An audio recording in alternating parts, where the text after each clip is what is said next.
Huge trees covered the hills with a green mantle. Gloom hid the lower branches, but high above, they lifted pyramid crests, bright in the sunshine. The trees along the Oregon coast took my breath away when I first saw them. Seeing logs on the mill pond makes me feel proud.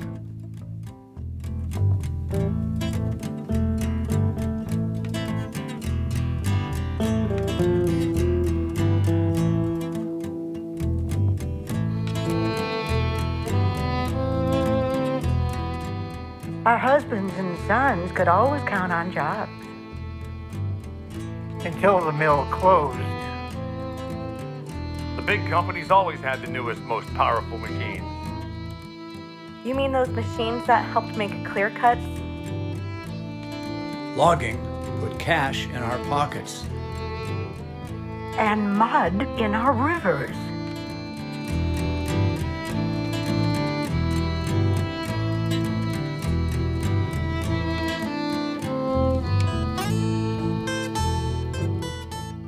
With the Panama Canal about to open, the city of San Francisco planned a World's Fair for 1915.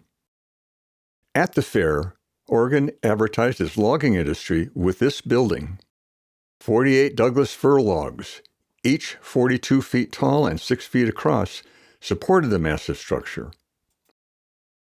Few of us today have seen Douglas fir trees as big as those sent to San Francisco, much less a forest of the monsters. In 1900, Oregon's coastal mountains had millions of the huge trees. This drawing from the 1920s reveals the mountains from the Columbia River to the California state line covered with trees. After lumber barons in the early 20th century had assembled vast tracts of timber, Oregon advertised for immigrants and investors. Excursion trains brought settlers, speculators, and experienced loggers to see for themselves what the ads claimed would take 400 years to cut. As profits from logging soared, critics warned the industry was killing trees 4 times faster than growing trees. They wanted less cutting and more conservation. When I walk through all the hand-planted trees today, it's like walking through a cemetery. Our old growth trees are gone. The ones still standing want to tell a story of how it was and never will be again. Sometimes it took a full day for the earliest settlers using axes to fall a big tree. In the 1880s, crosscut saws replaced axes for much of the task. The new technology meant loggers could fall 2 trees a day in big timber. Experienced loggers said crosscuts sang a smooth swish, swish as they cut. Wedges pounded into the cut prevented the tree from trapping the blade. There's a lot of procedure to fall in a tree. You got to know which way it leans, then find the best lay for it, all the while keeping safe. You got to hit the spot where you want it to fall. You got to put it where it saves. That's where the money is. Old-time loggers never missed a chance to show off for a camera. The first chainsaws weighed 100 pounds and needed 2 men to operate. As saws got lighter, they transformed logging yet again. 1 man with a chainsaw could fall more than 3 men using axes and handsaws. There's not near the loggers there used to be. Years ago, you might have 2 million feet and 40 acres. You, your axe and saw, and your partner go into yesterday's 40, you'll be there a month. You don't need so many loggers to handle the timber on today's 40. Now, just you and your chainsaw wipe out 40 in 10 days. Then you move on. That's the difference. Tree trunks on the ground could lie higher than the loggers bucking them. Depending on their length, logs from a tree this size could yield 2,000 board feet of lumber. After bucking the log, choker setters wrap it in cables so an engine can bring it to the landing. When I thought of my husband and sons in the woods, I thought of the magnificent trees cracking to earth, the greenery dragging through dust and mud, and men bucking the great hulks into lengths and loading them into cars and dumping them in the mill pond. I thought of the animals and birds forced to find new homes to escape the menace of man. Death while logging could be brutal, but quick. A man might die under a rolling log, in a tangle of flying rigging and chokers. From the kickback of a tree as it cracked from its stump, maybe a limb broke off during a storm and lay quietly in a jumble among other limbs until something made it turn loose to strike like lightning. That's why we call them widowmakers. This carefully composed image captures every aspect of logging for local markets in the 1890s. Oxen pull logs over a skid road. Loggers standing on springboards hold axes. Buckers in the foreground use crosscut saws. Some women and children take part in the event, but there's not a machine or hard hat in sight. When distance to the mill was less than a mile and over level ground, oxen could pull tons of logs at once over a skid road. By the early 20th century, steam donkeys had replaced animal power for moving logs. Donkeys were engines using rotating drums to pull cables. With cables attached to a distant tree, a donkey on wooden runners could pull itself toward its next task by reeling in a cable. This photo of an umbrella on the donkey engine at the Tillamook Forest Center conveys the size of the huge machines. The 8-man crew for the donkey included 2 men to split a cord of firewood per day for the boiler. Steam engines needed water, but I was never okay splitting wood. Splitting for firewood ain't logging. Logging crews attracted experienced men from around the nation and the world. States included Michigan, Wisconsin, and Minnesota, whose forests had been cut over.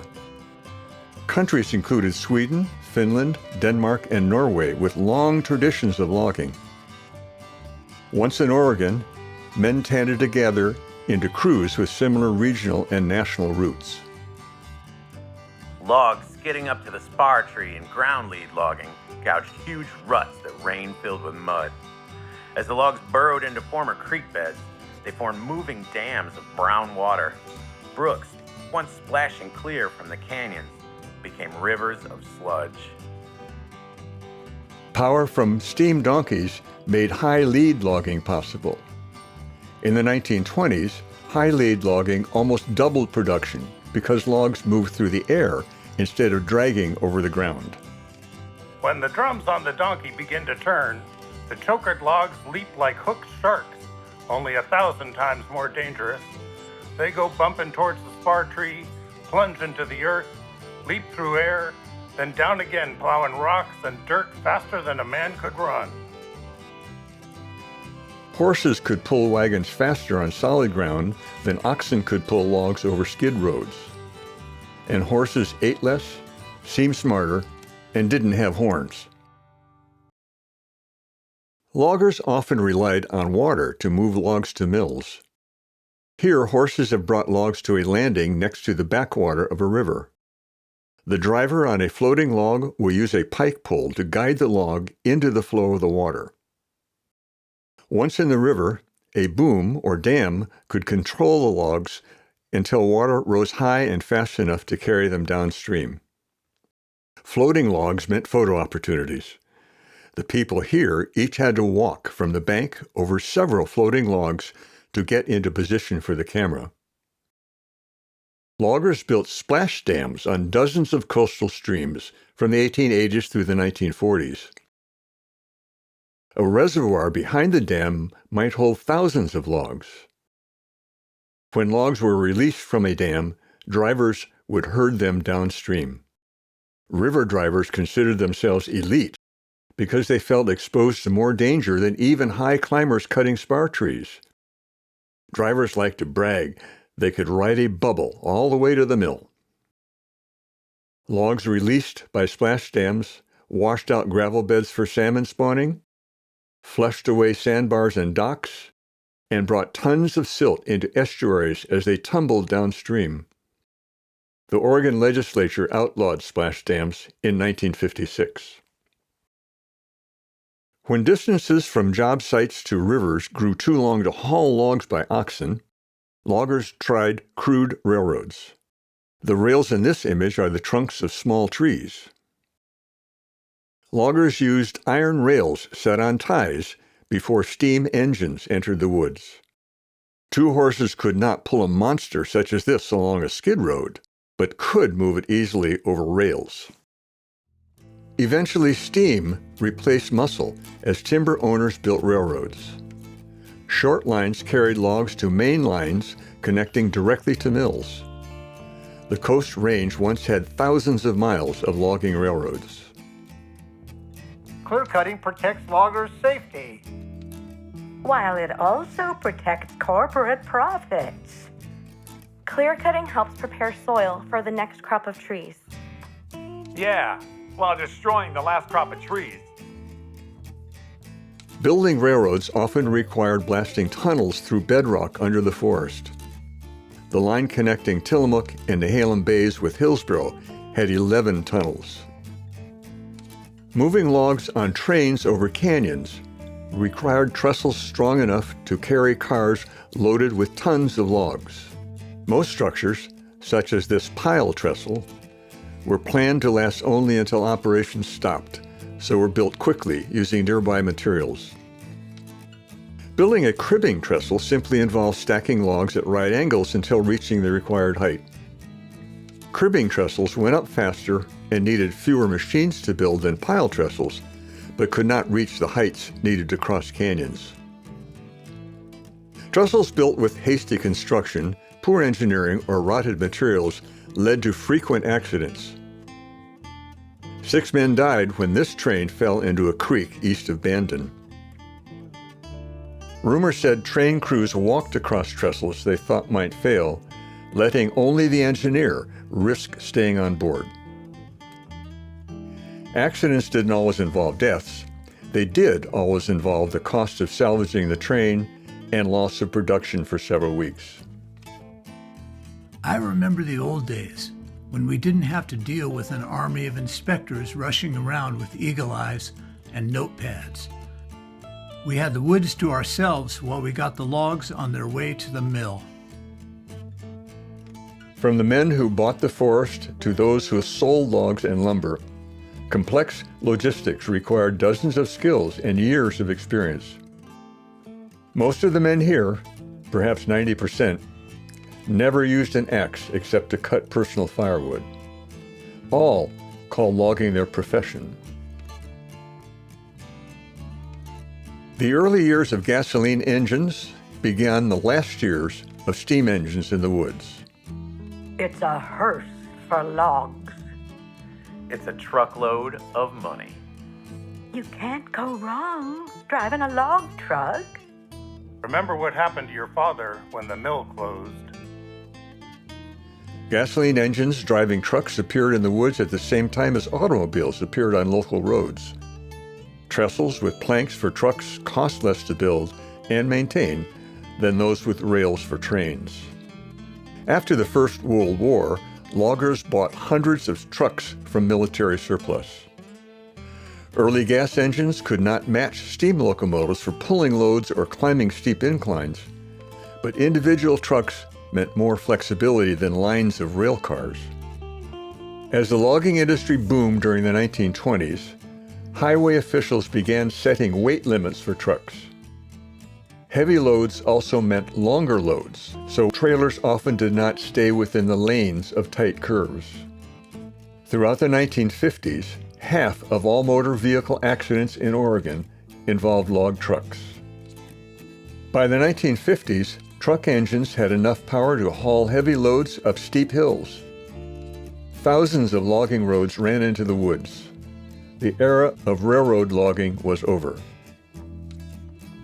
A 40-foot Douglas fir log for Oregon's Centennial Exposition in 1959 symbolized boom times in the logging industry. The prophetic words of the Oregonian newspaper 60 years earlier still rang true. Prosperity may not bless the present generation for turning forests into fields, but while the change happens, the lumber business will place into circulation an immense amount of money. The logging boom of the 1950s brought even more logging roads into the Coast Range.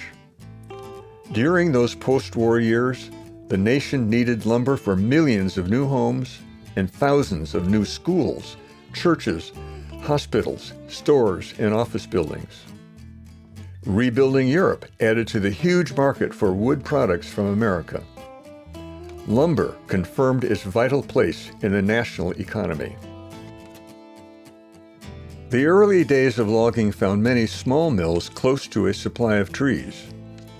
Animal power could bring logs for the homes, barns, schools, and churches of the homesteading years. The mill could deliver lumber to buyers on farms and in nearby towns. Loggers used steam power to run portable mills, making lumber from nearby timber. Portable mills used circular saws whose blades could measure as much as 6 feet high. Huge bandsaw blades could cut larger logs than even the biggest circular blades, but were not suited to portable mills. Wigwam burners at large mills were huge burn barrels. Conveyor belts fed bark, sawdust, and chips into the top of the structure to the fire below. Screens let smoke out, but not cinders and sparks. Anyone who once lived within a mile of a burner remembers the constant smell of wet wood smoldering. The Hammond Lumber Company operated this mill near Astoria. The railroad on the trestle bringing logs to the pond at the left was a main line running east. Spur lines ran south from the main line into the hills of Clatsop and Columbia counties, opening vast tracts of timber. Lumber could go east by rail to Portland or south by schooner or barge to California. Large mills along major waterways shipped lumber by sea to boom towns in California. The schooner Alliance, loaded with lumber from mills in Bandon, symbolizes the trade. This barge heading out from Bandon carries 3.5 million board feet, beyond the capacity of even the largest schooner. In the spring of 1918, the U.S. Army needed spruce lumber to build airplanes for the First World War.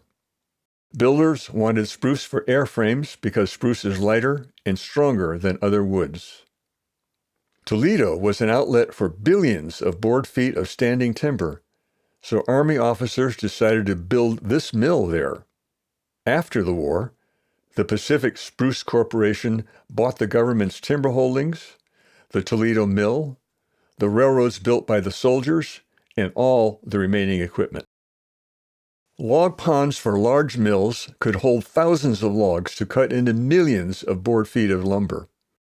This pond near Garibaldi held logs brought into Tillamook Bay by trains from job sites on the Kilchis and Nehalem rivers. A trainload of logs for the mill in Wheeler represents the value of rails for coast cities like Tillamook, Newport, Florence, Coos Bay, and Bandon. As mills received ever more logs and grew larger during the 1920s, they needed more and more workers. Housing developments for workers, subsidized by the mills, developed in towns such as Vernonia, Toledo, and Bandon. People living on Mill Hill and Wheeler still use the name and enjoy living in many of the houses built over 100 years ago. The Depression of the 1930s sent the logging industry from boom to bust. Building permits fell by 75% from their high in the roaring 20s. The price of lumber fell by almost the same amount. Communities based only on lumber became almost ghost towns as their mills closed. At the turn of the 20th century, many logging camps seemed like larger versions of a typical homestead. Buildings made from shingles and slabs, horses, oxen, women and children in the yard, men with handsaws for turning logs into lumber. During the 1920s, corporations built logging camps throughout the Coast Range. This camp for over 100 workers perched on a mountainside east of Tillamook was one of 3 used by Whitney Logging. My grandfather told me how much food he needed to work 10-hour days. Breakfast was 6 or 8 eggs, a dozen pancakes or donuts, half a pound of bacon, and all the coffee he could drink. Lunch in the woods was 4 or 5 cheese sandwiches, apples in season, and water. Dinner was always a pound of beef, 4 or 5 baked potatoes, half a pie, and more coffee. I said, "Grandpa, that's 5,000 calories a day."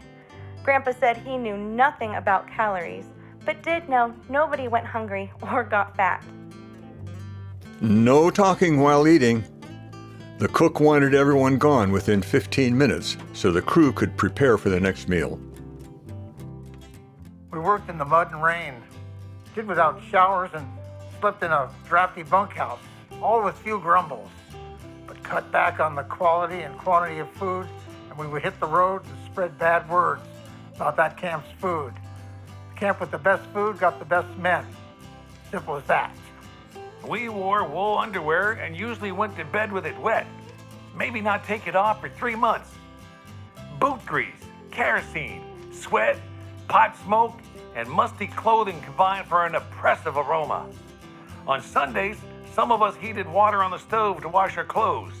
Everyone else, they lived with the stench. Logging required hundreds of machines and tools kept in working order. Maintenance crews had axes and saws to sharpen, cables and tongs to repair, steam engines to clean and grease. The massive engines on steam dokies demanded constant attention. Men who sharpened saws ranked with chefs in status and pay. Teeth must align properly. Points must be wider than the blade because the blade can crack if friction with the log makes it too hot. Loggers claimed an overheated saw could fly into pieces in a sudden rage. Camps with housing for married men might include a grade school looking like hundreds of others in rural communities. Teachers said kids liked the style of a one-room school where they read while teachers divided their time and where older kids taught younger ones. Teachers like working in camps because loggers raised their children to obey, pay attention, and work hard. A camp made of train cars was an entire community ready to move when the timber ran out. Trains could include a mess hall, kitchen, bunk rooms for 100 men, boiler and turbines for electricity, toilets and showers, maintenance, and offices. All on separate cars 14 by 64 feet. A certain type of man would stay a few days, then quit because the weather's too hot, weather's too cold, too much rain, food too greasy, coffee too weak, too many sweets, too many fins, workday too long, not enough work, bunkhouse too cold, bunkhouse too hot, bunkhouse stinks, or anything else you can think of. Bosses could spot one of these guys a mile away.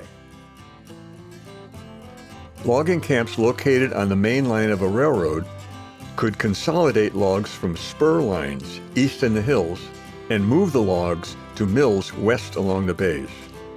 This base camp on the Nehalem River served 4 spur lines 30 miles inland near the crest of the Coast Range and 7 mills along Nehalem and Tillamook Bays.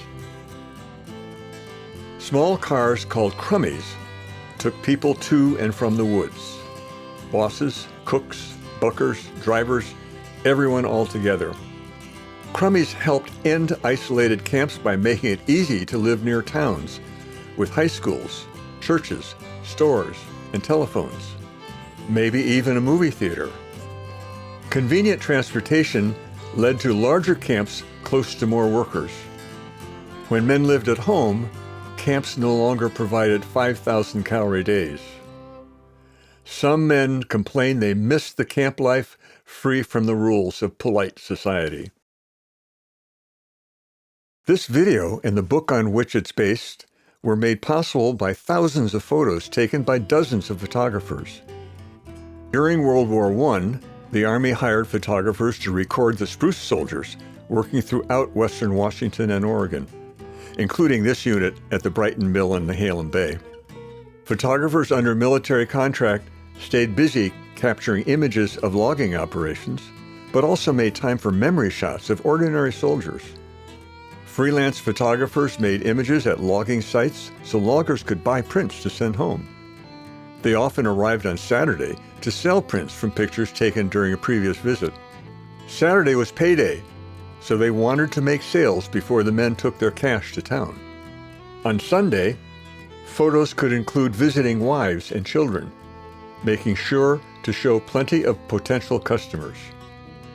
Historical archives throughout the Northwest protect the legacy of those hardy photographers. The Oregon legislature created the Department of Forestry in 1911 to fight forest fires. Since then, the mission of ODF has grown to include protecting watersheds, requiring replanting after logging, promoting recreational uses of forests, and managing thousands of acres of forests owned by the state. Today, the Department of Forestry must respect the range of opinions about logging that Oregonians have discussed for over 100 years. Opinions contrasting clear cuts with clear rivers, fighting fires with managed burns, profits with preservation. We hope this production will help you take part in those discussions while understanding the deep roots of every point of view. Around us, ancient trees stretched into the clouds. The woodland seemed as vast as the infinite sky. To feel truly humble, one must stand quietly in the midst of the Oregon rainforest.